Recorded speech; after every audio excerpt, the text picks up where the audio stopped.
Fechar minha câmera aqui para aliviar o fluxo.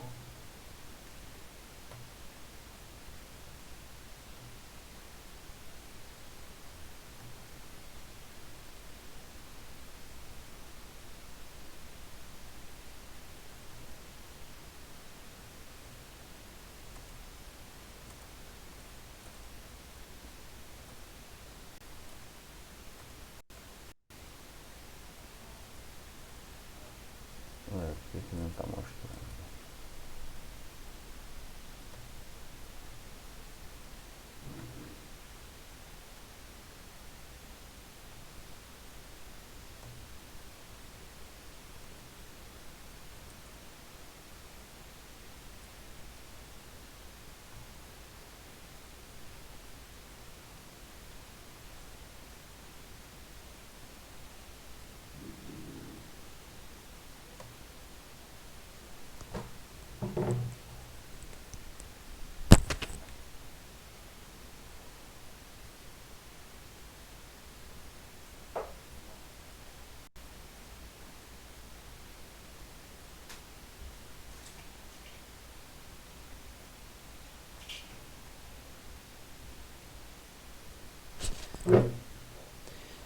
Desculpa a demora, tá procurando aqui um jeito de fechar o áudio aqui do celular.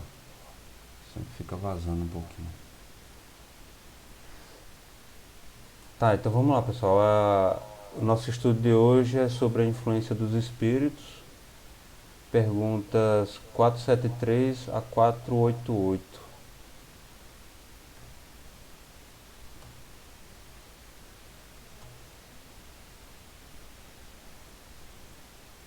Livro segundo, o mundo espiritual ou dos espíritos. Os pontos que serão estudados: possessos,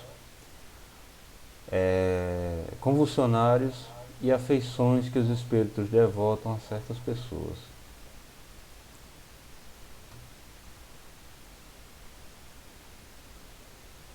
Tá, sobre os processos, a gente vai ver aí que esse capítulo ele fala exatamente de possessão, tá? Possessão espiritual, um espírito tomar conta dos comandos do corpo do outro.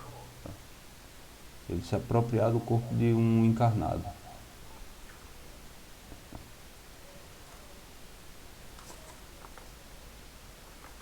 Então, os espíritos eles respondem a Kardec sempre focando em duas teorias que ele levanta, né? Primeiro, que não é possível tomar o corpo de outro espírito, ou seja, se você está encarnado, não é possível que outra entidade tome o seu corpo, nem o controle dele. Tá? No caso de tanto tomar o controle como tipo expulsar, né, e ele ficar no corpo. Sim, Débora, começou a gravação, tá?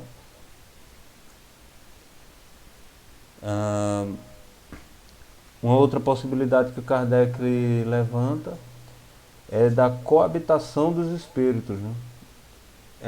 Não é possível também, assim como os espíritos da codificação dizem, não é possível coabitar um corpo, ou seja, tem um espírito encarnado e aí outro vem e passa a habitar o corpo, né? Assim como tinha outras teorias que ele levantou em outro capítulo, de que a alma poderia se partir, né? Como se tivesse vários espíritos habitando o mesmo corpo, animando partes diferentes do corpo. E aí a pessoa poderia ter um braço que obedece à vontade de um espírito e o restante do corpo obedece à vontade do encarnado. Então, eles dizem isso não é possível. Tá? E não é possível pelas razões que estão aí expressas nesse slide. Só é possível controlar o corpo físico quando se está encarnado. Né? Vocês veem aí na figura uma pessoa deitada, dormindo, né? É uma situação que a gente já conversou em outros estudos. O perispírito aqui em desdobramento. E a gente vê esse caminhozinho aqui, ó, chamado cordão de prata, né? Cordão fluídico. esse chamado laço também. Esse laço demonstra que o espírito que está se manifestando, está encarnado, tá? Então ele tem esse cordão que se estende até a linha do horizonte, né? E vai até o corpo onde ele está, ou até o corpo físico. Então ele se estende teoricamente até o infinito. Onde o espírito quiser se manifestar, ele se estica, né? Ele não é feito de matéria densa, né? Epa. Então ele não é feito de matéria densa, ele se estica, ele é feito do mesmo material do perispírito, né? Então, com o rompimento desse laço, o, o corpo ele se torna inútil, né? Ele não responde mais a nenhum comando. Ele entra no fenômeno que a gente chama de morte e vai começar a sofrer os efeitos da decomposição. Bom, só é possível animar o corpo se houver essa ligação. E essa ligação ela é produzida pelos espíritos de alta inteligência que controlam os fenômenos da reencarnação, e é por um processo que a gente também já estudou, de magnetização, de preparo, de esquecimento do passado, em que há um tolhimento muito grande da faculdade de raciocinar, e o espírito entra em contato com as primeiras células em divisão no ventre materno. Então essa ligação fluídica é estabelecida e ele vai entrando num processo de perturbação até que o momento do nascimento vai iniciar a sua vida no mundo, né? Sua vida no corpo físico. Tá? Então, como é que pode acontecer essa possessão, certo? Aí a possessão a gente vai tratar de uma forma assim, vamos dizer, figurada, né? Porque vai se dar por uma indução muito forte. Uma indução que pode chegar a ser tão forte que a pessoa não tem mais controle, né? O encarnado não tem mais controle. Então é um poder de sugestão que o desencarnado tem sobre o encarnado. Esse processo obsessivo ele vai se dar principalmente por dois motivos: por fraqueza, que é a porta de entrada, né? Uma fraqueza moral de algum tipo, alguma fraqueza psicológica, algum vício, né?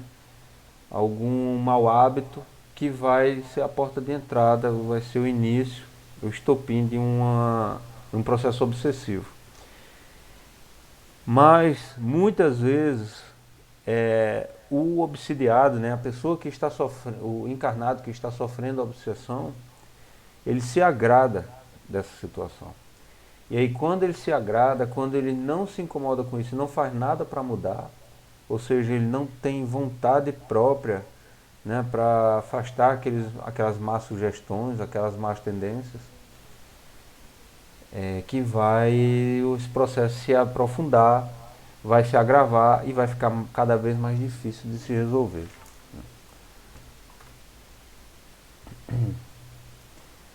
Então a gente tem aqui, ó, a figura de uma plantinha sendo regada, em que a plantinha é a sintonia, tá, entre os espíritos, e o regador é o consentimento, tá, o consentimento que o obsidiado dá ao obsessor, ok? Quando a gente concorda, quando a gente arruma justificativa para fazer o que a gente faz de errado, a gente está dando o consentimento para o processo obsessivo. Tá? Aqui a gente tem uma gradação: obsessão simples, fascinação e subjugação. A gente tem aqui uma gradação, tá? Isso é um processo obsessivo. Mas a gente tem a obsessão simples no primeiro estágio, em que as sugestões não são tão fortes, elas mais incomodam, como se fossem ideias que vêm à mente do obsidiado e que ele já acha estranho, que ele sente que não é dele, mas não consegue entender porque está pensando daquela forma. Então ele pode buscar o discernimento, por esse, se o incômodo houver de verdade, ele vai procurar meios de se livrar, né, de redirecionar esses pensamentos. E aí, com a insistência nessa relutância em pensar daquela forma, em desistir daquelas ideias, eventualmente o laço obsessivo vai ser desfeito. Então essa é a obsessão simples. Quando passa por uma fascinação, o obsidiado ele já arruma desculpas para agir como age. No momento em que você arruma desculpas para ser como... Pra, desculpas para agir de uma forma errada, né, para continuar cometendo seus equívocos conscientes, você está fascinado, né? A pessoa está fascinada. Então a pessoa... Kardec escolheu essa palavra porque a pessoa está fascinada pelas sugestões que lhe são transmitidas à mente. Então a pessoa vai mergulhando. Vejam que no início incomodava, depois ele começa a se agradar e começa a arrumar desculpas, né, justificativas para continuar fazendo, para continuar obedecendo a essas sugestões. O próximo passo é a subjugação. A subjugação é um processo já enfermiço, bastante grave, em que o obsidiado já não tem mais controle sobre suas próprias ações. O poder de sugestão do obsessor é tão forte que ele comanda mesmo os pensamentos, as palavras, as atitudes, os gestos. E a pessoa age como a gente vai chamar, como se chama desde a antiguidade, de louco, né? Maluco que anda na rua, que anda se batendo, que fala coisas absurdas, né? Anda sujo, não se alimenta. Isso eu não estou falando do uso de drogas, tá? Pode até haver também a subjugação com uma manifestação de adição em drogas. Mas a essência da subjugação é a perda do controle, né? A perda do controle próprio, dos próprios pensamentos, dos próprios atos. Tá? Então a pessoa começa a fazer coisas absurdas e é tida como louca. E é por isso que eu sou ruim com passagens bíblicas, né? Eu não consigo memorizar a passagem, mas Jesus diz que Jesus condena, né? Ele critica quem chama um irmão de louco, né? Porque é justamente uma pessoa doente, a gente não consegue enxergar como uma pessoa doente, não só psiquiátrica, uma doença psiquiátrica, mas espiritual também.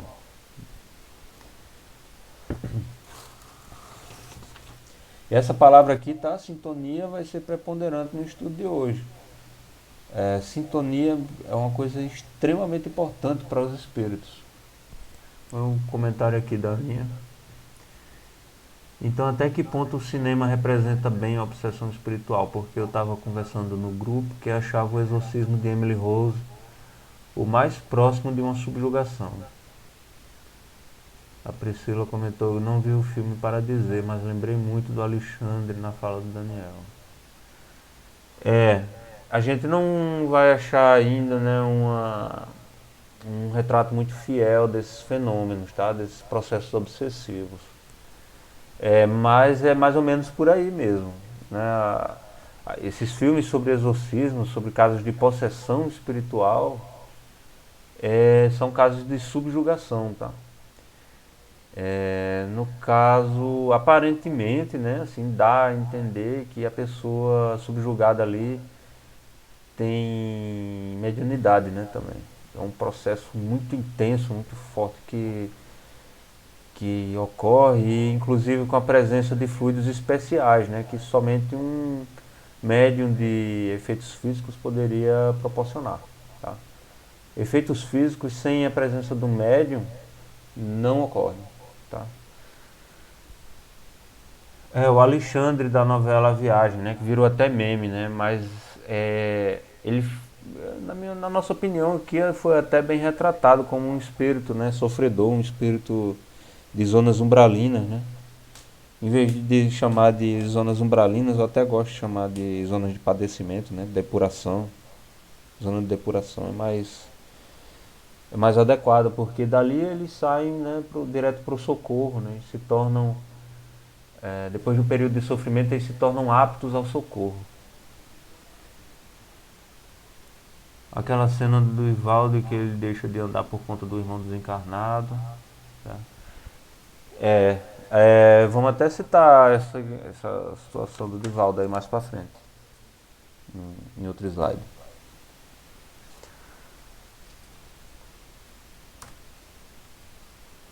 Tá, então sintonia, como eu disse, é extremamente importante, tá, para os espíritos e assim para o nosso estudo.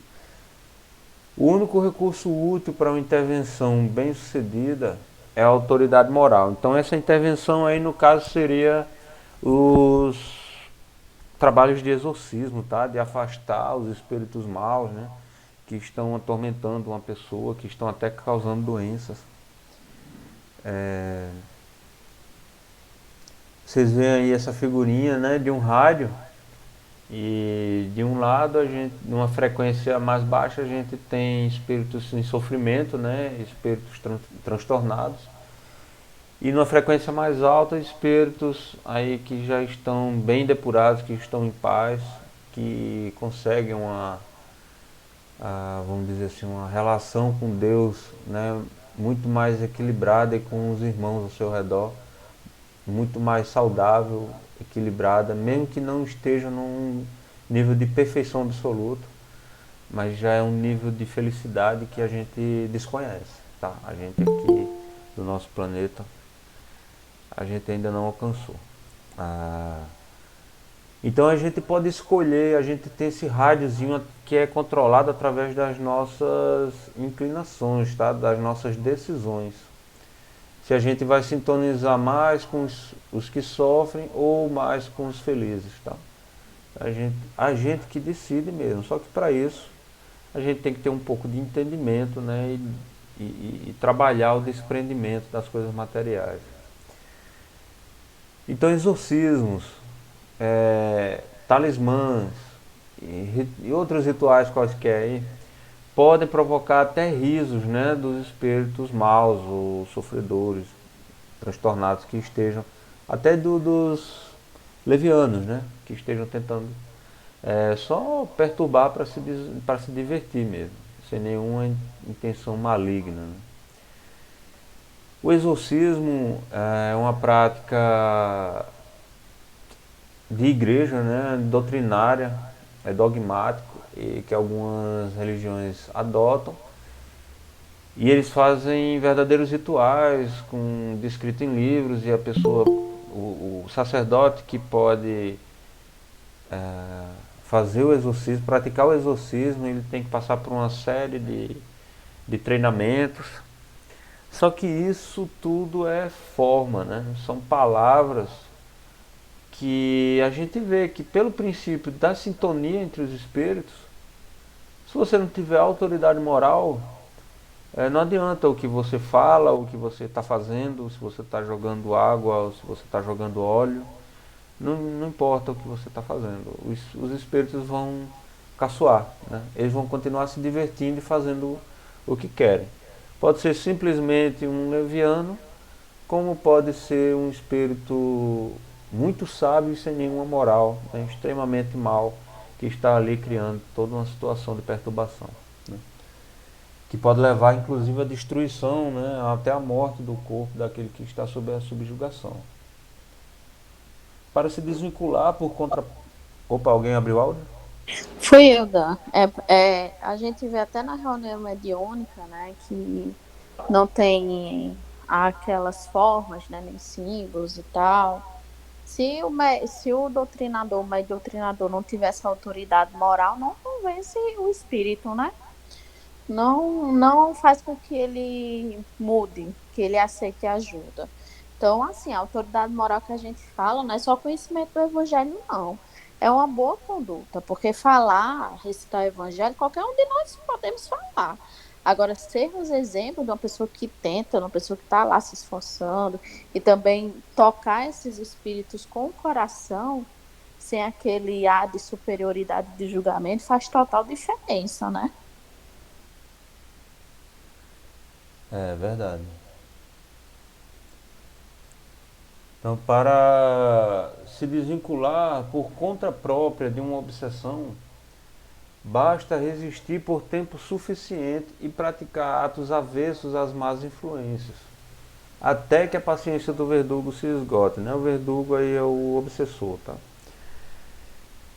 Então os espíritos eles falam, né, que é possível, Kardec pergunta, é possível uma pessoa, 475, pode uma pessoa por si mesma afastar os espíritos maus e libertar-se do domínio deles?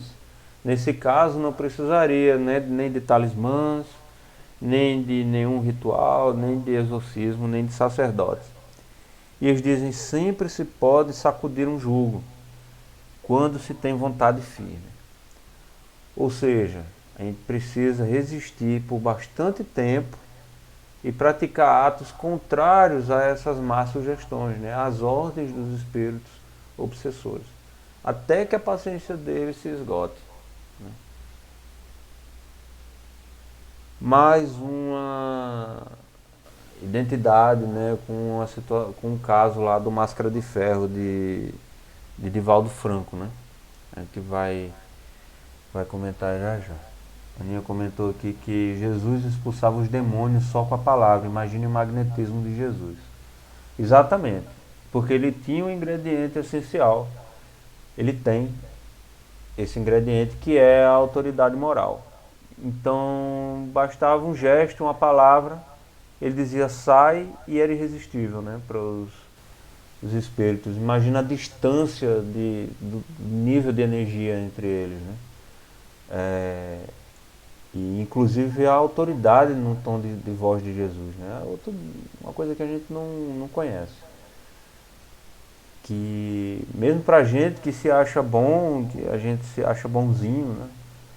Imagina para um espírito mau. Né? Então é uma distância muito grande, uma autoridade moral gigantesca, né? Priscila comentou aqui, eu sempre pensei na autoridade de Jesus, tipo o pai e a mãe, que quando chega e a gente tá fazendo bagunça, para na hora. Chega a dar aquele frio na costela, né? Aquele frio na boca do estômago, né? Deve ser algo assim ou até mais intenso, né? Diz que o olhar de Jesus era uma coisa muito poderosa, né? Que gelava a alma. Então, uma pessoa que está errada assente ali no ato. Oi. Sim? É, rapidinho aqui, boa noite, pessoal. Oi, Só um Graça. lembrete aqui, porque normalmente quando se fala em obsessão e outros níveis de mais graves, né, possessão, subjugação, nós imaginamos sempre o encarnado como a vítima e o espírito como o verdugo eterno, e não é bem assim, porque como o Daniel falou desde o início, a palavra-chave é sintonia.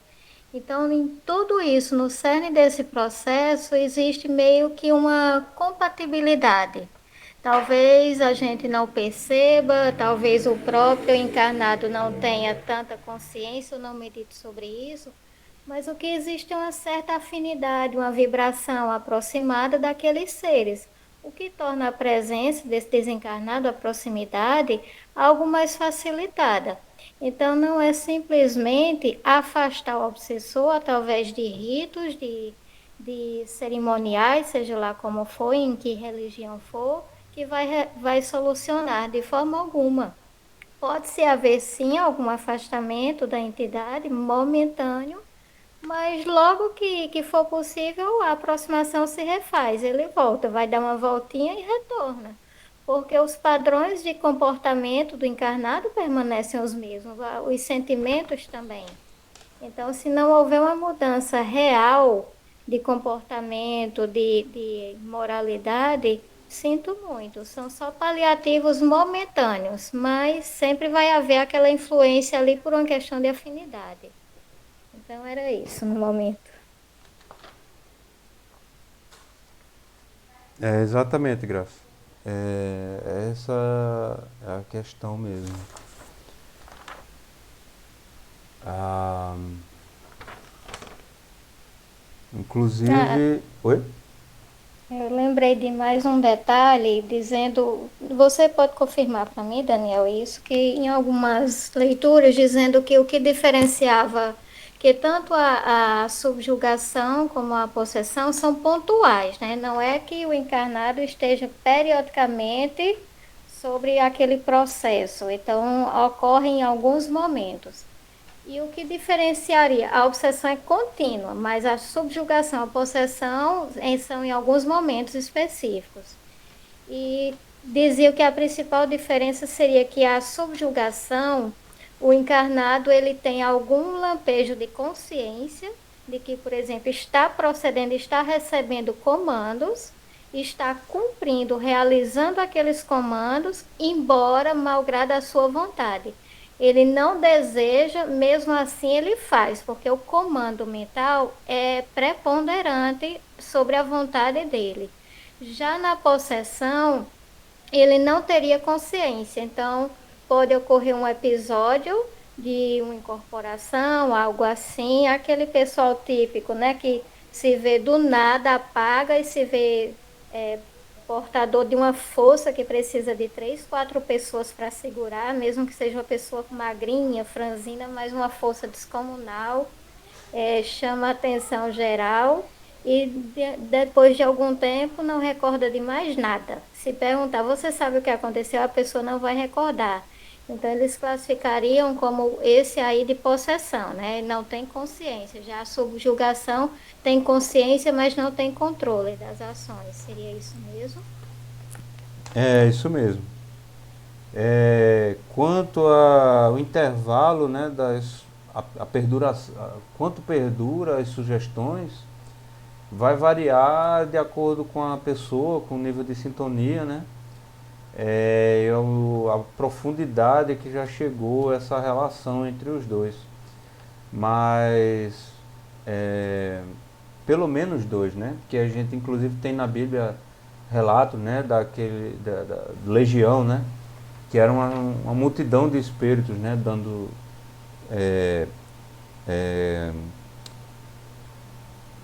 vamos dizer, participando, né, desse processo de subjugação do encarnado. Eles vão dar sugestões, eles não conseguem controlar o corpo. Então ele dá a sugestão, né, e está, vamos dizer assim, entre aspas, dizendo ao encarnado o que fazer, ao seu obsidiado o que fazer, e o obsidiado faz. Ele faz por obediência, ele faz por sintonia, né? E não porque realmente o outro está controlando, o outro está dando o tempo todo sugestão. Então, de uma hora ou outra, essas sugestões param, né, porque ambos sintonizam com outras coisas, com outras entidades, e aí por um pouco para, e depois volta, né? Vai se estabelecendo uma mania de um influenciar sobre o outro. Inclusive o próprio encarnado pode chamar, né, pode estar atraindo o tempo todo e reforçando aquele laço, aquele processo de subjugação. Realmente o de obsessão é só uma coisa assim que incomoda. É um pensamento que ainda incomoda, que a pessoa não se entrega totalmente. Que às vezes por um deslize pode fazer, mas depois pensa, ainda consegue botar, né, a mão na consciência e criticar seus atos.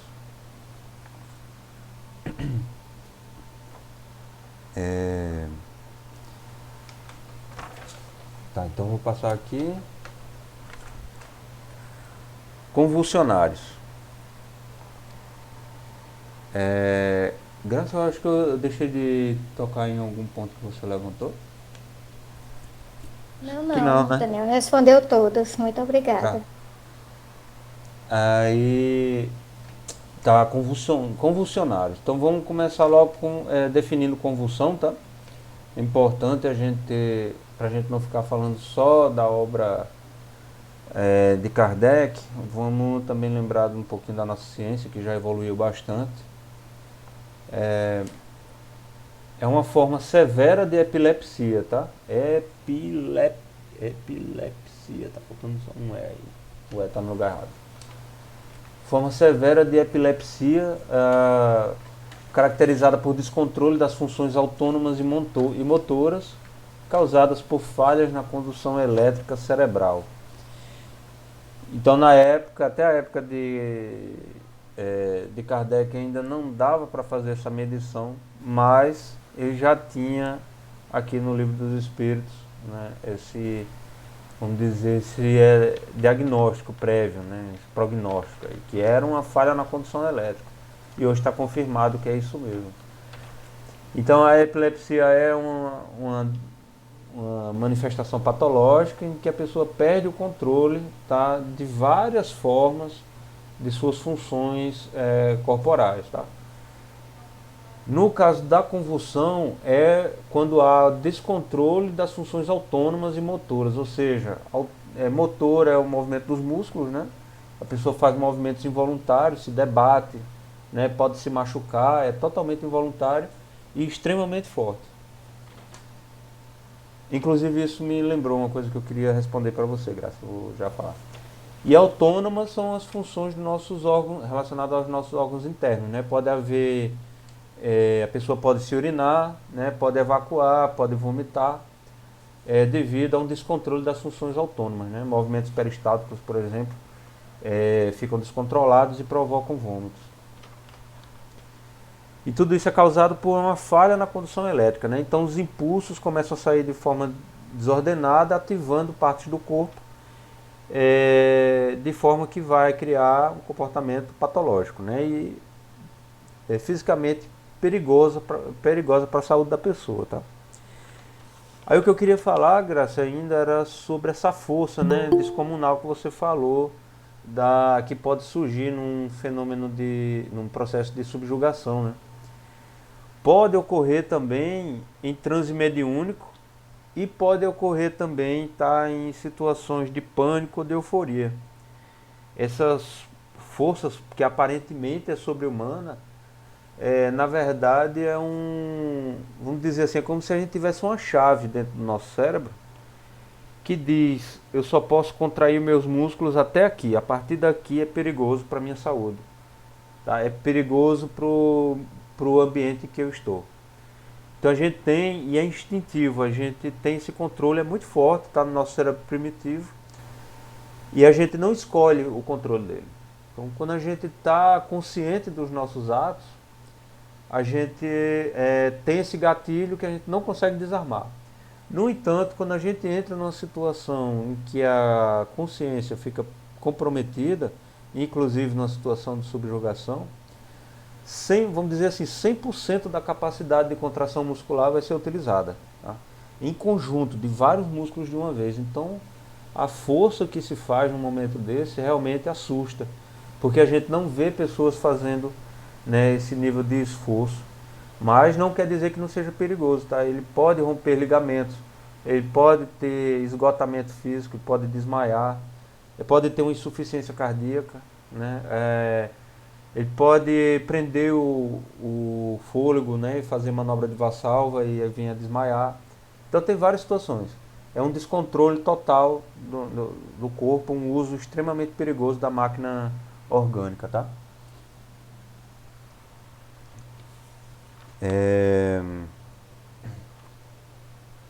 Então tem a possibilidade de interferência magnética sobre o cérebro do portador dessa patologia, tá? Então, se a pessoa tem a predisposição a ter uma falha na condução elétrica do cérebro, pode haver uma interferência magnética que vai causar a convulsão.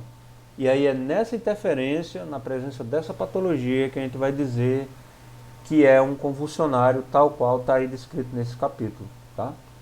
Essa vontade pode ser boa ou má, né? Então, assim, a interferência, ela pode ser boa ou má. Um espírito amigo pode estar ajudando essa pessoa a alcançar os objetivos de sua encarnação com sucesso, né?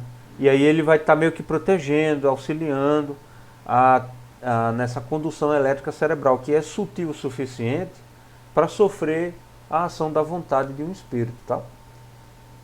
No entanto, dependendo do nosso passado, né, do nosso currículo de encarnações, aí, do que a gente já fez, dos nossos atos nessa vida, vai depender de vários fatores. Pode ser que haja uma influência má, né, que a gente esteja sintonizado, não é porque tem a patologia que a gente é bom, né? A gente pode estar sintonizado com entidades que não querem o nosso bem, né? Que queiram o nosso mal ou que queiram se divertir às custas do nosso mal, e aí vão causar essa interferência magnética e disparar crises de convulsão no indivíduo, tá? Sempre que uma pessoa tiver convulsão, vai ser feito de algo espiritual? Não, mas tem uma chance, tá? Ele tem a patologia, isso é certeza, mas se está ou não sendo causado por uma influência má espiritual, aí é que está o nosso cuidado em estar julgando, tá? Inclusive a Aninha me mostrou casos de pessoas aí que andam na internet dando tipo diagnósticos, né, do que cada pessoa que sofre está passando. É porque ele fez tal coisa no passado, é porque ele age assim um assado, como se fossem juízes, como se fossem doutores. Não são. Tem tantas variáveis, tem tantas possibilidades e tantos fenômenos que a gente desconhece, que não dá para a gente estar arriscando dizer, né, que a gente vai cair justamente naquele julgamento que Jesus condenou, né? Jesus disse, falou palavras bem fortes para que a gente não fizesse. Não é assim que a gente fosse para o inferno, como foi pelo menos traduzido, né? Do jeito que foi traduzida a Bíblia, dizendo que vai para o inferno. Mas quem julga o outro, principalmente acusando de louco ou querendo dar uma de doutor do espiritismo, dizendo que foi o que ele fez no passado, está sofrendo por isso, por aquilo, é a culpa que vem depois. Essa culpa que a gente vai carregar do que a gente fez com os nossos conhecimentos, das opiniões erradas que a gente estimulou nas pessoas, através da influência digital, é que vai pesar na nossa consciência, vai virar uma culpa, né? E que a gente pode dizer que é um inferno, né? Porque o espírito, quando a gente está desencarnado, o peso da consciência pesa 100 vezes mais. Uma culpa é muito mais difícil de se carregar, ela arde, né? Ela queima mesmo e fica atormentando por muito tempo, tá? Comentário aqui da Mariana. Hoje li uma pessoa dizendo que a outra nasceu gay por ter sido homofóbica em vidas passadas. Tem um pessoal aí que tem umas teorias que a gente não sabe de onde é que sai, né? Eles tiram, igual um mágico tira um coelho da cartola, né? Você não sabe como é que pode, mas tá lá. Ele tá dizendo essas coisas. Essa coisa da sexualidade, né? É muito mais psíquica, né? Do que kármica. Não tem, na verdade, não tem nada a ver com kármica. É uma preferência mesmo. É uma coisa da psique do espírito. Isso aí, o espírito não tem sexo, né? Bom, essa é outra questão. Mas para você ver, né, Mariana, como tem falso doutor por aí dando palavras, tá? Então, é por isso que é importante a gente estar estudando, inclusive para a gente fazer críticas sensatas, né? Sem estar atacando deliberadamente também. A Aninha comentou aqui que da mesma série daquele que diz que nasceu negro para aprender a não ser racista. São as crendices da reencarnação. Olho por olho, dente por dente, né? Lei de Italião. Não tem sentido a gente estar ainda estudando espiritismo e seguindo essa filosofia. Ok, aqui ainda em convulsionários, aí resgatando um pouquinho, vai resgatar um pouco do que eu falei. Causas de anestesia sem drogas, tá? Então são efeitos anestésicos causados só por um estado mental, ok? Então eu acho que todo mundo aqui já ouviu falar de alguma situação, né? Ou já até viu, em que a pessoa está sob dor extrema e parece não reagir a essa dor, parece que não está sentindo nada, né? Tem casos e casos por aí. Eu já sofri uma queda em que eu me machuquei bastante, a pele abriu em grande extensão, eu estava cheio de o sangue escorrendo pela pele e eu não sentia nada. Eu estava com a adrenalina lá em cima, do susto de ter caído, né, de ter sido no meio do trânsito, na frente de muita gente, e eu não sentia dor.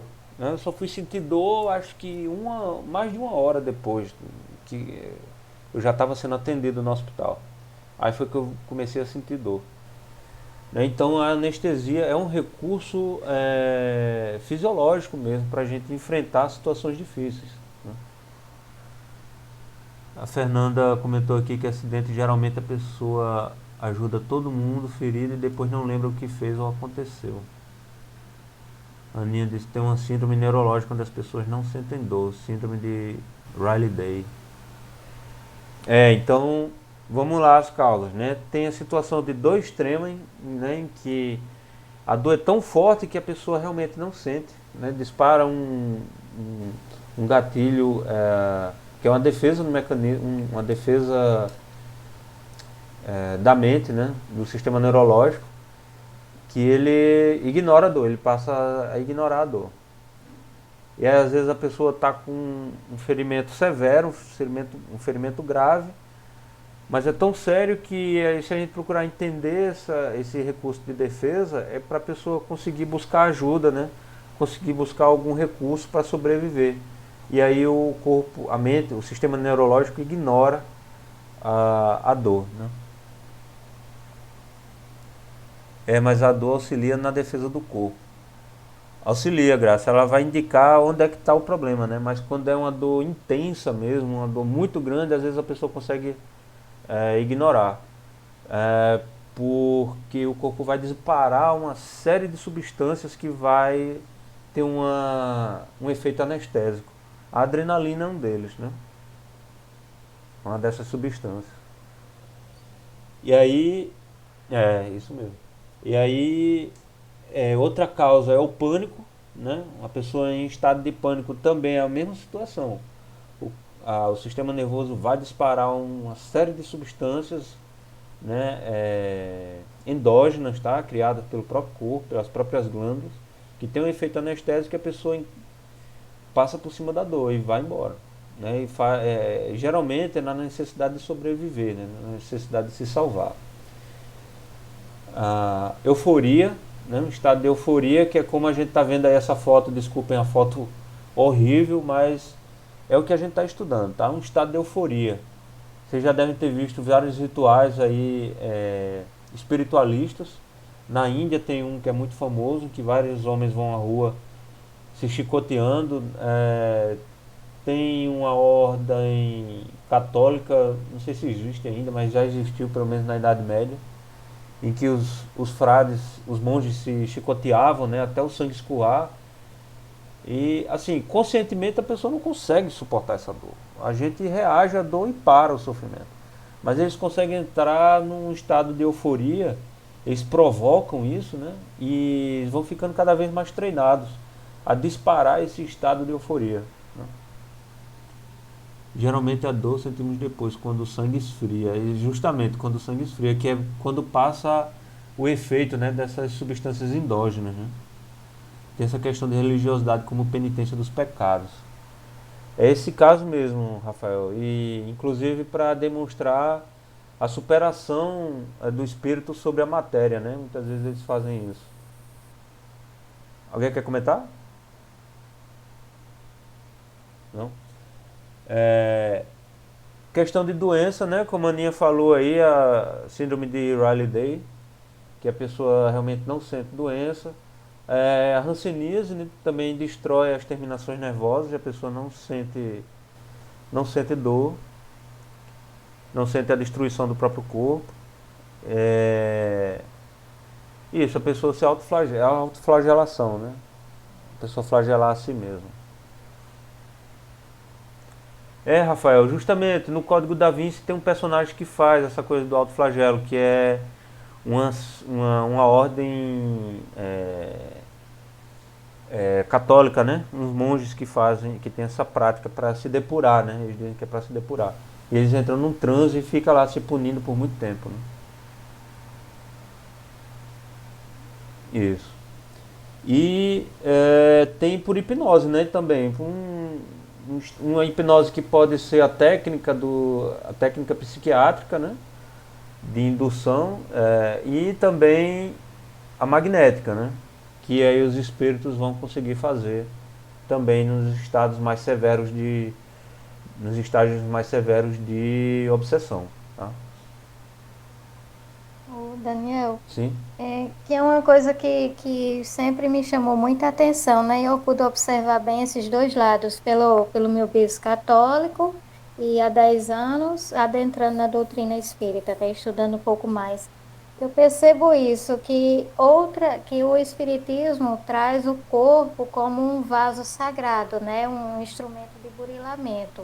Não necessariamente tem que haver a dor. O sofrimento faz parte, mas a dor você também pode ir contornando. Existem outros métodos, outros meios pelo trabalho da moral, né? Da elevação. E outras religiões trazem o corpo como um instrumento, um vaso a ser castigado, a ser punido. Então, o corpo é sempre o meio do pecado. Então, é através do castigo, da judiação do corpo, né, da carne, que você se liberta. E tem essas duas visões. Então, isso é uma coisa bem que vai de longo tempo, né? Desde a Inquisição já se trazia isso, né? Tanto que pessoas foram queimadas para a fogueira justamente por isso, né? Para que houvesse a libertação espiritual pela finalização drástica do corpo, através da dor ou de um sofrimento atroz.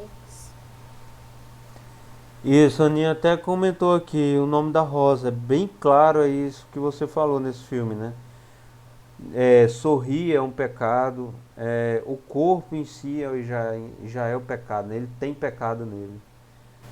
Então, era uma forma que eles construíram, né, de doutrinária de fugir do pecado, né? Eles procuravam fugir, destruindo aquilo que constituía motivo de perdição, que era principalmente a atração sexual, né?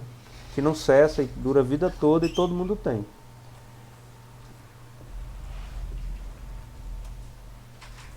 Tá? Ah, sim, só para ressaltar aqui, tá? Que vai ter crises convulsionárias, ou pelo menos aparentemente convulsionárias, que são os transes mediúnicos, tá? A gente não vai colocar aqui nesse mesmo rol, porque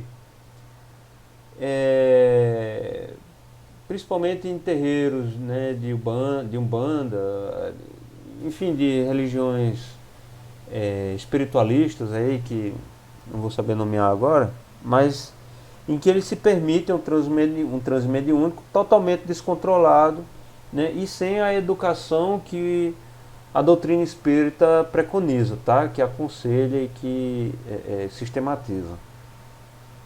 Então muitos deles caem no chão e se debatem. Não necessariamente aquilo é uma convulsão, tá? Com essa definição aqui de descontrole das funções autônomas e motoras, tá? Nem vai ocorrer anestesia, tá? Endógena, nada disso. O que vai acontecer ali é que ele se permite uma série de comportamentos sugeridos pelo espírito e que não necessariamente está inconsciente, né? E que a gente não tem segurança pela falta de educação, pela falta de uma sistematização doutrinária, se aquilo ali é realmente autêntico, né? Se a pessoa não está fazendo para manter o interesse do público, né? Então, todas as dúvidas precisam ser suscitadas. Então, a gente tem que levar o nosso estudo a sério. Vamos fazer as devidas perguntas. Tá, e aqui a parte final, que é a afeição dos espíritos por certas pessoas.